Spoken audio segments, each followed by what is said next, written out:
السلام علیکم۔ اردو سیکھنے والے تمام حضرات کی خدمت میں میرا آداب۔ آج میں آپ کو اردو کی تدریس یعنی اردو ٹیچنگ کرنے جا رہا ہوں، جس میں سب سے پہلے حروف تہجی آپ کو بتاتا ہوں۔ دیکھیے الف کی شکل یہ ہے، بے یہ ہے، پے تے ٹے سے۔ اس کے بعد میں دوسری لائن میں آپ لکھیں گے جیم چے ہے خے۔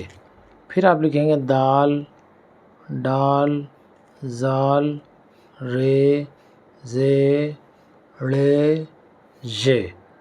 پھر آپ نے لکھا سین شین صاد ضاد تو ظو عین غین فے قاف کاف گاف لام میم نون واو ہے، چشمی ہے، لام الف حمزہ چھوٹی ہے بڑی ہے۔